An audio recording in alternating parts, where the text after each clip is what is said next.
EV startups are a dime a dozen, and if Tesla can do it, anyone can do it. But not so fast. These startups are bleeding money and could be falling like dominoes before we know it.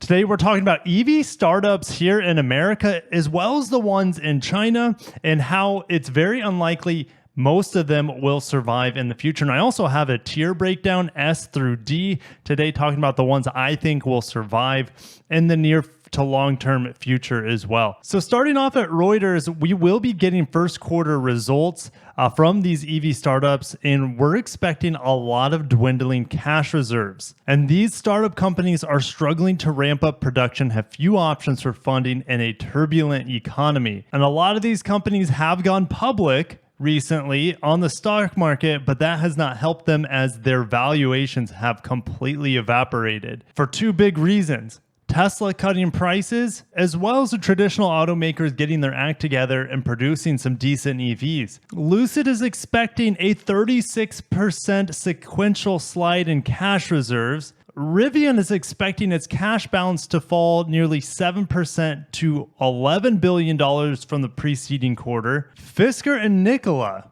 both reporting on Tuesday as well, expected to see their cash reserves dwindle 5 to 15%. And Lordstown is about ready to close shop here because their partner, Foxconn, is accusing them of essentially lies. Thomas Hayes of Great Hill Capital says any company that's losing money with low valuation is toast, and EVs are no exception. I think it's just a slow bleed. Maybe they'll get lucky and some other technologies may be bought by bigger players. And that's not likely to be the case in China, as we'll find out here in a little bit. British startup Arrival, which I made a video, gosh, was it last year sometime? Arrival reached out to me directly and I made a little video about them.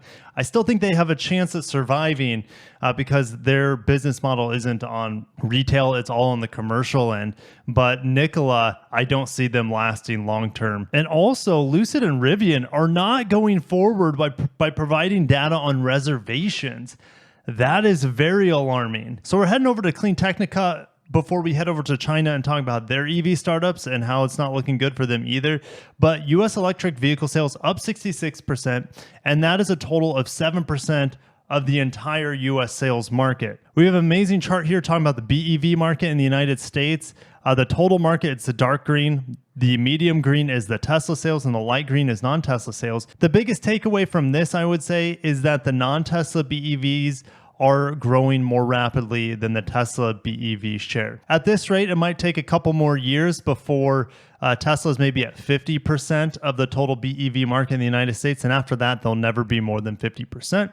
But they can still continue to grow like this, potentially, as long as the market is ready for it and if they can keep their prices down. Going over to the individual models here, we can see that the Model Y and the Model 3 pretty much own the United States market. Chevy Bolt, rest in peace. I made a video talking about how the Bolt is disappearing, which is unfortunate. And the ID4 continues to grow quite quickly here. It is now produced in the United States. And on my channel, it was probably my least favorite electric vehicle that I've driven. And I don't think it's very close. So anyways, there's a lot better choices out there than the ID4 on the market.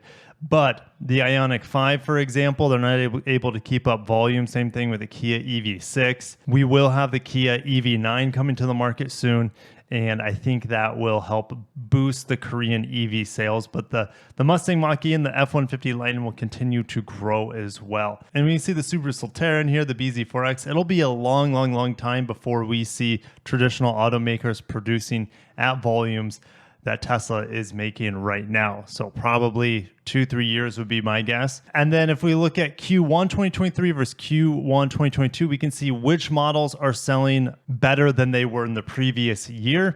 ID4, Bolt EV, Tesla Model Y, no surprise. Rivian's finally getting some production. Really, look how poorly these vehicles are doing here at the bottom, not selling as much as they did a year ago, which is mind-blowing. Okay, so back on the startup train here, not looking well. Aptera needs more funding, and here's the thing. I love the idea of this vehicle, super efficient. It can recharge with solar panels, but the EV market isn't really interested in just efficiency. They're interested in selling to the mass consumers, and the mass consumer will not buy something like this. The mass consumer will buy big SUVs, crossovers, long-range sedans, and Aptera is dead in the water, in my opinion. Fisker delivers their first Ocean electric vehicle. I think they have a shot at surviving. I think Nikola, facing a financial crunch, they are pretty much dead in the water as well. But let's get on over to the Chinese market, because while things aren't looking good for the startups here in North America, it's no different over in China. Even though the EV market is exploding in China, there are some big issues going on with having so many individual companies and none of them working together. None of them are really consolidating or getting bought up, which is strange, but that's just their market over there. Amy Liu bought an EV 5 years ago. She doesn't want to place an order now because the prices keep coming down on electric vehicles over in China due to the price wars. Local players in the EV market in China are saying that the number of electric car makers in China will shrink from around 200. Isn't that mind-blowing? 200 different tiny little individual companies make EVs over there. Most of them are going to be really, really inexpensive EVs. But anyways, only 5 to 10 will survive in the coming years. Then you have the shakeup, Volkswagen, BMW, Nissan, all the Japanese automakers, all the domestic automakers like General Motors are going to be coming out with tons of new EVs in China as well. Current local EV makers account for 9 out of the top 10 sales. The Chinese government has been stimulating this EV growth, of course, and 2/3 of China's existing EV makers were registered between 2018 to 2020. That would mean well over 100 individual companies started in just 3 years for EVs. NIO, XPeng, Li Auto are the poster boys competing against Tesla. We also know BYD, which is going to be in it for the long haul as well. So you can just see the sales here. Top 10 EV automakers in China in the first quarter of 2023 in EV market share. That includes hybrids and plug-in hybrids. BYD is selling 550,000 units, a growth of 93%. Tesla still growing pretty strongly here, up 26%. Controlling 14% of the electrified market share, selling 230,000 battery electric vehicles. And then we have certain companies decreasing, like Mainstays SAIC, which is teamed up with plenty of, I guess, traditional automakers. They're still making a ton, but their volume has actually decreased so far this year. Same thing with Dongfeng. GAC Motor teams up with, I think, Toyota and maybe some other Japanese automakers, but they're growing quite heavily as well. It seems like the vast majority of the growth in the EV market is not with these small companies, but with these large companies. So the cream is rising to the top. The sales are favoring the large motors here. Geely as well. We'll talk a little bit about Geely in a little bit. Li Auto sells mostly plug-in hybrids, if not all plug-in hybrids right now, and that has been successful for them. The Ballet Cat, which is this cute little Volkswagen Beetle looking thing up here. Prices on it just got slashed because it now sells for as little as about 21,000 US dollars or 150,000 yuan. It is made from the Aura brand, which is a subsidiary of Great Wall Motor. But Aura is declining in sales, down 23% in 2022. CEO of XPeng has already said the elimination players in the auto industry has just begun. He said players with annual sales of 3 million units, which none of them are, not even Tesla's doing right now, and only 8 mainstream players will remain in the next 10 years. Instead of them collaborating or consolidating together, these companies, due to the Chinese culture, these entrepreneurs with their egos are trying to maintain independence of their businesses rather than merging with other companies when they are in trouble. And the price war is not going away anytime soon. It seems like the Chinese economy is slowly rebounding, and it just looks like BYD just doubled their sales year over year, April over April. If you thought Tesla was growing fast, BYD is growing at unseen rates in China. Li Auto is also doing well with their plug-in hybrids. So here is my list of startups, and there's way more startups than just this. These are some of the more recognizable ones. Some that have already died: Lightyear, Dyson, Byton, rest in peace.